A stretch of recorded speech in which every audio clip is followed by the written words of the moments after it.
Assalamu alaikum wa rahmatullahi ta'ala wa barakatuhu. Sunana Umma Kulsum, kuma a yau ina so zan nuna muku yanda za ku buɗe page wato shafi akan Facebook na kasuwanci. Duk mai ainihin account na Facebook zai iya buɗe wannan shafi na kasuwanci ba tare da wata wahala ba. Amma kafin mu ci gaba ina so kowa ya subscribing a channel ɗin sannan kuma ya kunna notification ɗin shi domin samun ci gaban videos da za mu dinga ɗorawa. Ku biyo ni. Da farko mutum zai je cikin application ɗin shi na kan waya ya buɗo shafin shi na Facebook, wato account ɗinka na Facebook ko application ɗinka na Facebook. Idan ka buɗe akwai icon na ƙarshe a nan wanda yake nuna kan profile ɗinka. Ya danganta daga wani application na Facebook kake using, amma dai koma wanne ne sai ka je ka kan profile ɗinka sai ka danna a kai domin ka buɗe. Da zarar ya buɗe, idan kana da page wato ko shafi na Facebook za ka gan shi a nan ƙasa gashi nan your shortcuts zai nuna maka pages ɗin da kake da shi. Idan kuma baka da shi zai nuna maka duka options ɗin da suke ƙarƙashin wannan profile naka. Da haka sai kai scrolling ka je ƙasa ka dubo inda pages yake. Kuma misali yanzu ga nawa nan na zo inda pages yake sai in danna a kai domin ya buɗe min.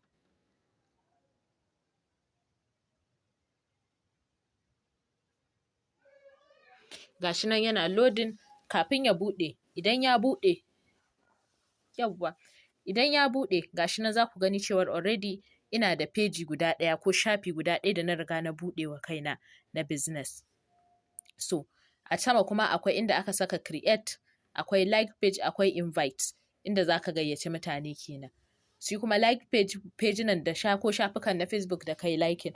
To a nan mutum da yanzu sababbi ne buɗewa zamu yi sai mu je mu taɓa create wato ka ƙirƙiri naka kenan. Gashi nan a nan suka ce suna mana bayani akan menene ake nufi da page. Suka ce shafi ne inda mutane za su iya zuwa su duba su kalli ainihin a harkar kasuwancinka ko personal branding naka ko kuma na wata ƙungiya taka.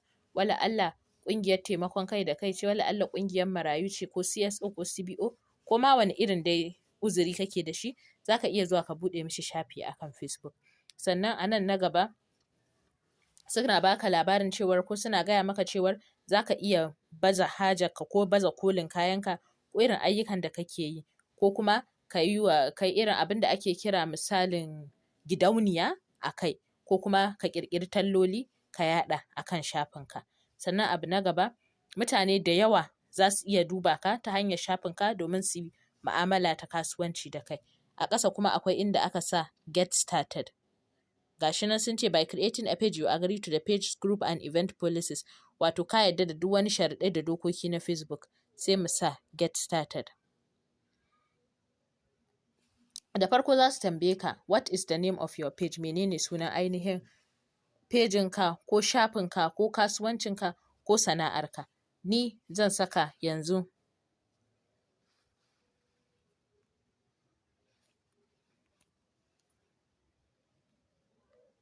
Men Material by MC a matsayin sunan kasuwanci na ko sunan da nake so in kira shafi na da shi. Abu na gaba sai ka sa next. Idan ka sa next za su tambaye ka a wane ainihin ƙungiya ko kuma a wane ainihin fanni wannan kasuwancin naka yake, saboda idan mutane su zo suna dubawa a san a ina za a saka ka. Gashi nan sai aka ce ka nemi wanne ne. Gashi nan sun baka dai abin nan, sun baka dai waɗanda aka fi mutane suka fi sawa. Kai kuma sai ka zo ka dubo in babu naka a ciki sai ka dubo wanda kake a cikin shi sai ka saka. Kamar ni yanzu tun da ɓangaren kaya ne zan saka clothing. Gashi nan clothing brand, clothing store, clothing company, women's clothing, men's clothing store. Gashi nan dai. To yanzu tun da ni na ce men's material ne sai in ce men's clothing. Kun gani na zaɓa kenan.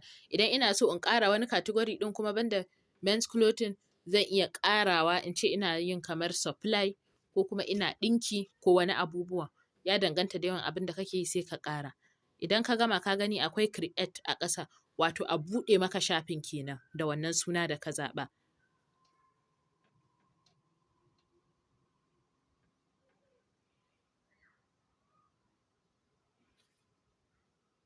Gashi nan sun ce mun finish setting up your page, success, you have created men's material by MC, now add more details to help people connect. wato kenan sai wasu suna cewa sun buɗe min shafi na amma in suka sauran bayanai saboda mutane su samu sauƙi gurin gano ni. Na farko sai aka ce min bayo, misali menene kuke a wannan kasuwanci.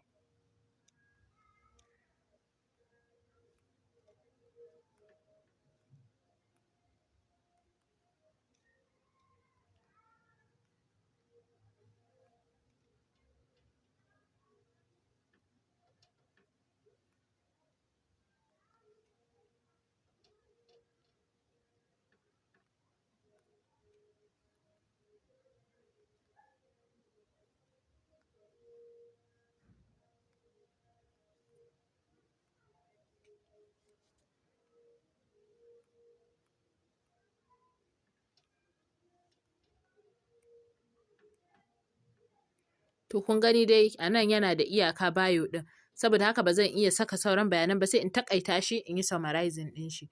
Sannan na biyu sai aka ce contact, ta ina ne za a iya contacting ɗina. A'a, ina da website ne, tunda bani da website sai in tsallake sai in zo nan sai in saka email address na inda za a iya samo ni. Sannan kuma sai in saka number waya ta wannan kasuwancin nawa.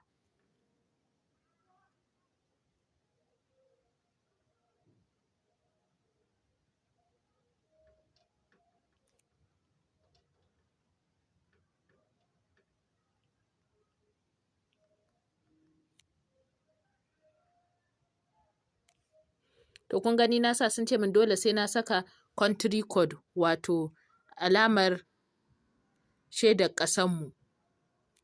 Kun gani yanzu da na saka tun da na country code ɗin na Nigeria 234 ne gashi nan ya min verifying. Sannan suka ce location address ko?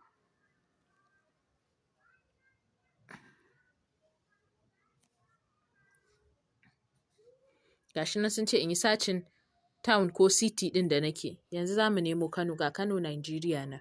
Zip code ba dole ba ne, ba za ka iya tsallakewa duk da dai su ma sauran bayanan ba dai. Yanzu gashi nan suna tambayan mu awoyi nawa muke yi, a'a muna yin babu wani awa da muke takamaiman aiki, a'a always open 24 hour, a'a standard hours, enter specific hours, kamar yadda muka yi a Google Business Profile ɗinmu idan ba mu manta ba, an ba mu inda za mu iya zaɓa awa. Idan muka zaɓi standard hours za su ba mu inda za mu saka lokacin buɗewa da lokacin rufewa. In muka sa always 24 hours, kaga kenan muna buɗe ko da wani lokaci ake son siyan kaya a gurinmu. In muka sa no hours available, wato kar ya nuna kowane awa ko lokaci na ainihin buɗewa ko na tashi. Kamar yanzu ni misali zan iya sawa ina son 24 hours.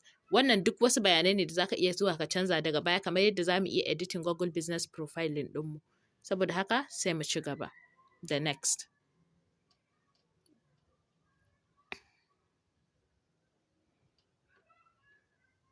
Gashi nan sun zo nan sun ce min ina iya customizing, in canza profile picture ɗina, in canza cover picture ɗina. Yanzu zan tafi, ka gani gashi nan ina da hotuna kala-kala a ciki.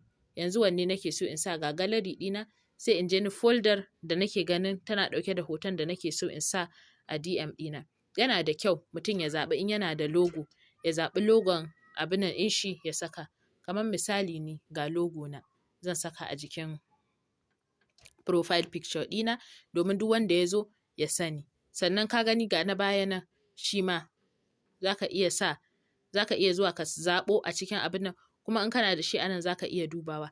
Misali tunda kayan maza ne, maimakon in sake sa logo na in riɓa sau biyu, sai in saka yadin maza yanda zai ja hankalin mutane. Yanzu gashi nan na saka misalin yadin maza.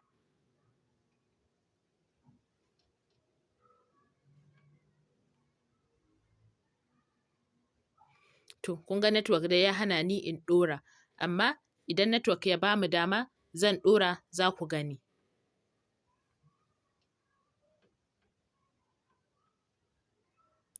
Daga nan za ka iya editing action button.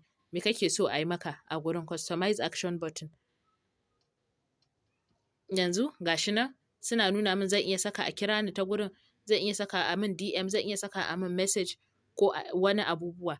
To yanzu gashi nan sun bani dama na try it. Misali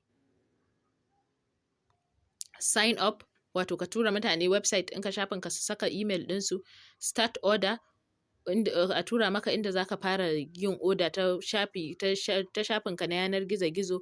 View shop, ka duba shop ko get ticket ko message ko send WhatsApp message ko call now, gashi nan dai option kala-kala.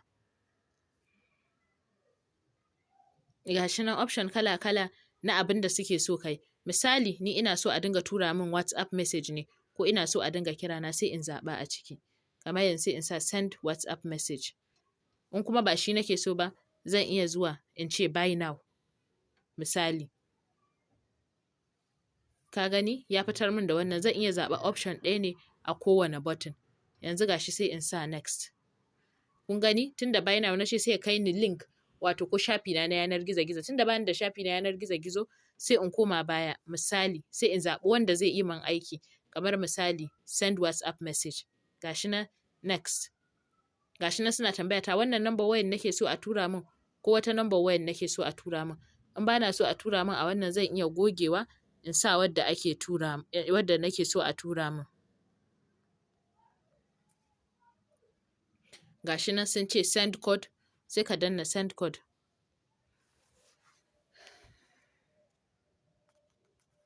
Gashi nan sun ce min babu wani account na WhatsApp da yake kunshe da wannan number wayar.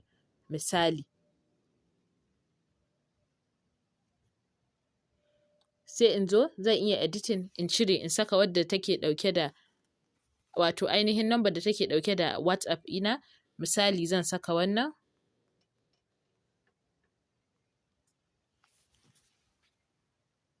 Gashi nan shi ma ya ce min babu number wayar da take dauke da wannan. Amma wannan matsala ce ta network. Idan ya dawo za mu iya gyarawa, mu sake sawa ya ba mu damar ci gaba.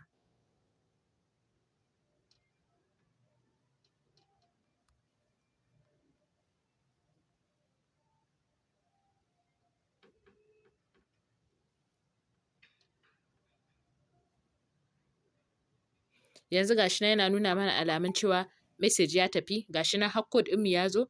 Gashi nan na yi copying already. Zan zo nan zan yi pasting code ɗin. Gashi nan ya bani dama in yi saving domin in ci gaba. Gashi nan yana nuna min cewar alamun ya gama. Na gama editing action button ɗina kenan.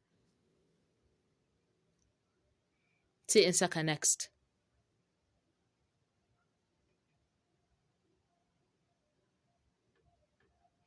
Gashi nan yana tambaya ta ina so in gayyaci mutanen da suke kan Facebook domin su duba. Sai in sa invite friend in ina so kenan.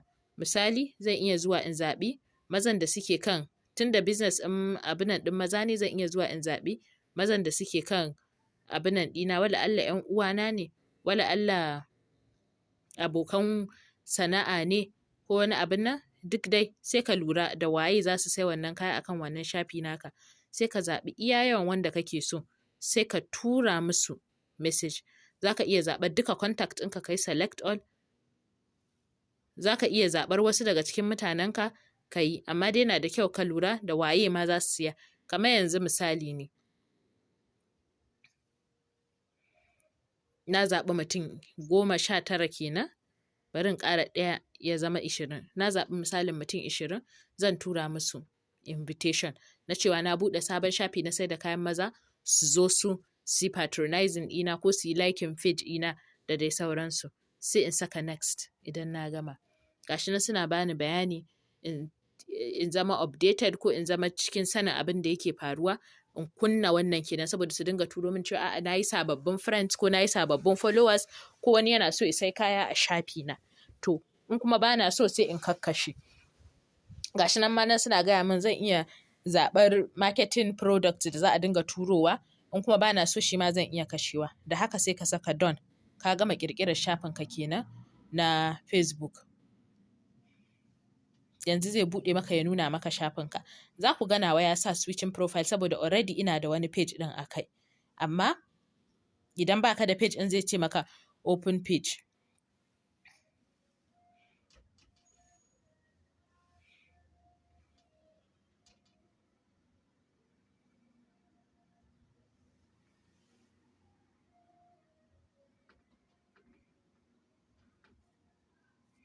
Gashi nan mun kawo ƙarshe. Ya nuna min cewa na gama buɗe shafi na. ga menu yanzu kun gani shafuka na sun zama biyu, da na farko da nake da shi a da wannan wanda nake da shi yanzu. Gashi na yanzu na buɗe. Kun gani gashi nan shafi na abin da na saka a kai ya nuna min abubuwan da na saka a kai, kuma yana ce min ina da dama da zan iya zuwa in ƙara editing. Gashi nan kun gani ya sa min profile picture ɗina da na saka. In ina so zan je in daɗa editing ga manage post na, a'a reel nake so in yi, WhatsApp message ne, a'a live session nake so in yi, a'a post nake so in yi yanzu. Gashi nan dai da dai sauransu. Page, men clothing gashi nan rating babu, see your about profile da dai sauransu. Write a welcome post gashi nan. Suna tambaya ta da dai sauransu. Yanzu kun gani saboda ɗazu mun samu matsala gurin sa cover photo bai fito ba, amma idan mutum yana so ya sa zai iya zuwa wannan button ɗin gashi nan upload photo, select photo on Facebook gashi nan dai da sauransu. Create an avatar, kamar yanzu ina so in yi upload photo misali, sai in zo ni sai in ɗau misalin wannan in saka gashi nan kun gani. Yana cewa za ka iya jan shi baya domin kai adjusting a ga me ka saka a gurin.